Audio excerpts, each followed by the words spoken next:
How would you like to improve your sprint planning in advance to get ready for your sprint planning, preparation for sprint planning? That's the value of today's blog post.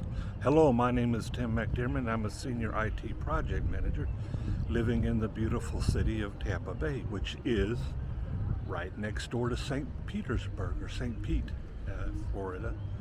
And I am standing out on the pier that's going out over Tampa Bay, close to downtown St. Petersburg, Florida.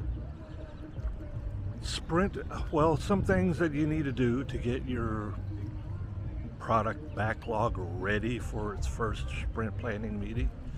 First, you need to set a goal for your first sprint.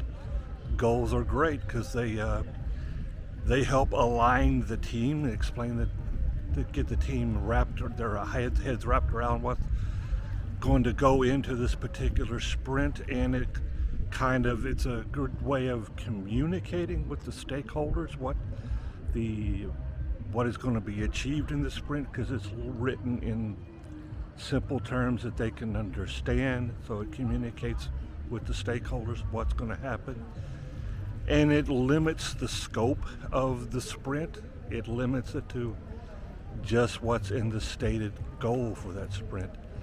So it helps that, if you have a limit, then you're more likely to achieve the goal.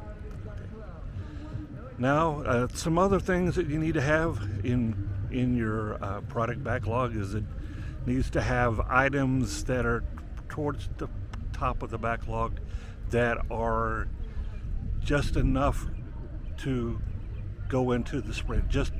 They're ready to go onto the sprint, and there's just enough of them based on the velocity of the team, just enough of them based off of that velocity that can be taken in from the product backlog and move over to the sprint backlog.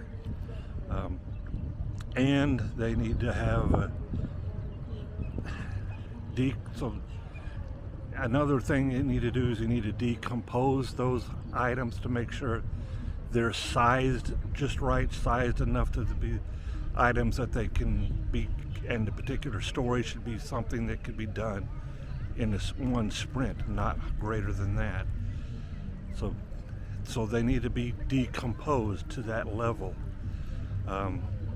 They need to also have clarity. You need to be able to easily understand these user stories that you're going to pull into the sprint. So the top of the sprint has the user stories there have to be refined enough to be easily understood. They have to be refined enough to be easily tested. They should have good, clear UAT scripts attached to them. They need to be sized appropriately so they're feasible enough to be done in one sprint.